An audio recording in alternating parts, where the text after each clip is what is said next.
Hey folks, here to talk to you about Gravity Falls Season 1, Episode 11, Little Dipper.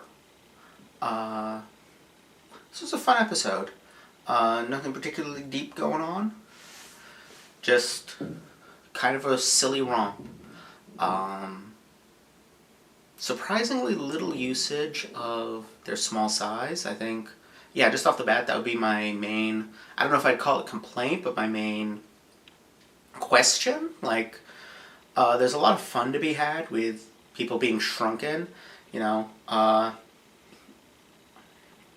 there wasn't a lot of fun with that, of how different the world is at their small size, other than really the hamster or guinea pig or whatever that was, Cheekums, and the fun of Mabel in the koala bag. Which is a strange sentence now that I think about it. But yeah, those gags were fun, but primarily it was less about the kind of visual gags you can get out of people being tiny. Oh, Seuss in the carpet, that was another one. But overall, it was mostly less about the kinds of visual gags you can get out of people being tiny and more about puns. The title Little Dipper being, of course, one of the main ones. But basically,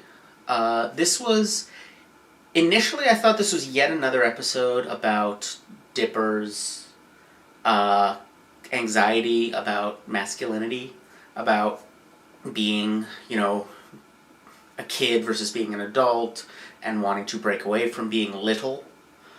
But it actually turned out not to be. It actually turned out to be more about Mabel.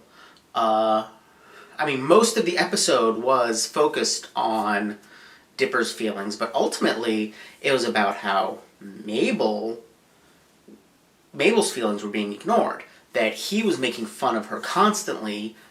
Well, not exactly making fun of, but he was constantly, winning at games and making a big deal out of constantly winning, and she felt inadequate. So when they discovered that she was slightly taller, she took a lot of pleasure in that, and she struck back at him for making her feel inadequate, which is, maybe not the mature way to behave, but it's certainly understandable, especially if, as indicated by the check marks, he'd been doing this for months, probably. I actually liked that. I liked that this was as much about, that this was kind of saying, hey, we've been ignoring Mabel.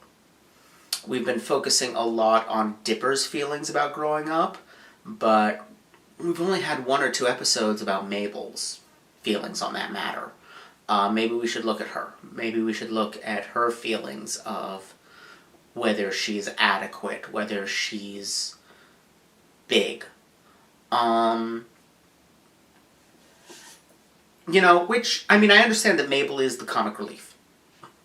But that doesn't mean she has to be, paper-thin 2D character. There's room to explore, and they've done well in exploring her in the past. Her rivalry with Pacifica, for example, has been great fun so far.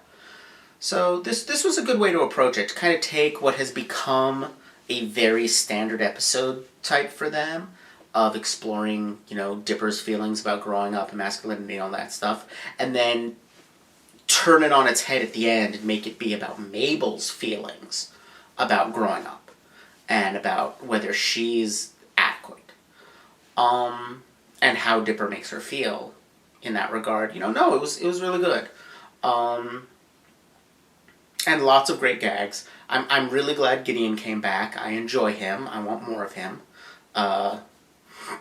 He's always ridiculous and fun, because he's so full of himself and so tiny in every sense of the word. So gloriously childish. And I enjoyed the gag with his hamster or whatever it was, Cheekums, that, the whole joke with Gideon is that he's, supposedly super cute, but really just completely horrible. While the joke here was, here's another super cute creature that turns out to be totally fine, totally tame. And at the same time, it's kind of a parody of the standard scene with characters who have been shrunk, of encountering a cat or other small animal and being menaced by it. Here, Cheekums is absolutely non-menacing. He barely moves. So that was a lot of fun. I'm curious about the crystals themselves, because I noticed there were... the crystals were able to produce 3... like, the big crystal produced 3 beams of light. It produced red, blue, and yellow. Excuse me. Bit of a sniffle. So red, blue, and yellow, but we only ever saw what red and blue did. That still leaves yellow. If red, if red shrinks and blue grows, what does yellow do? We never saw. So I'm curious about that. I don't know if it's just... maybe it does nothing. Or maybe it does something completely different. We don't know. Maybe they'll never come back to this. So far, while they've repeated some characters, they've never repeated what, for lack of a better term, I'll call weirdnesses. They've never repeated what it is that's causing the magic. Like, they haven't had, that I can recall, hauntings more than once. They haven't had time travel more than once. They haven't had, So it's not likely that these crystals will return. I guess they could. It has, after all, only been 11 episodes. If they were repeating gimmicks, that's a good word for it. If they were repeating gimmicks after only, less than a dozen episodes, that would actually be a bit of a concern, wouldn't it? So maybe they will come back in some form next season or something. That'd be acceptable. Or maybe it's nothing, I fully expect there to be lots of things that are never come back to in this show, because this is clearly a show where they're having a lot of fun exploring kind of the weird, having strange things going on in this town, and they may well never recur. We'll see. Other than that, I just want to say I continue to enjoy the way in which Stan utterly does not fall for Gideon's cons. Suck a Lemon Little Man was great. I think that's what he signed with. It was something like that. Just the utter, for lack of a better term, invincibility of Stan in regards to little Gideon is great, because of course he would be. What can a little kid do against, an experienced adult in this arena? He's not going to out-con him. He's not going to trick him, because he's a little kid. So that was... I like that. That produced a lot of great gags in this episode. The aforementioned Suck 11 Little Man, which then had its payoff in the ending credits when the real Coupon Shoppers Sweepstakes, or whatever it was called, came back. It had him refusing to listen to Gideon's claims of having Mabel and Dipper prisoner.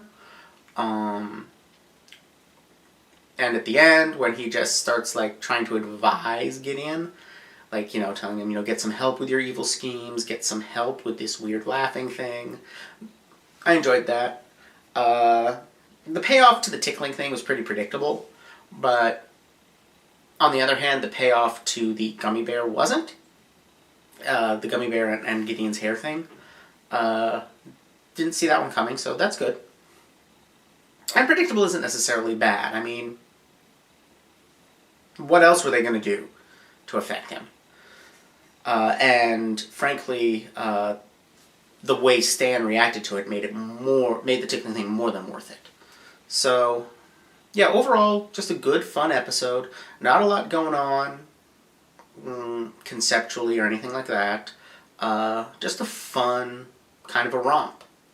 I enjoyed it. It was good stuff. So moving on with this series, I think I'm coming up on the midpoint. So probably what I'm going to do is when I hit the midpoint of the season, I'll do a panel video, since I've got a couple of those lying around waiting to be edited. I'll do one and then come back and do the latter half of the season. By that time, unless I'm much mistaken, it looks like Steven Universe Season 2 will be over. So, assuming it is, I'll resume with Steven Universe. If not, I'll have you guys vote on something else. Alright, see y'all next week with episode 12. Bye.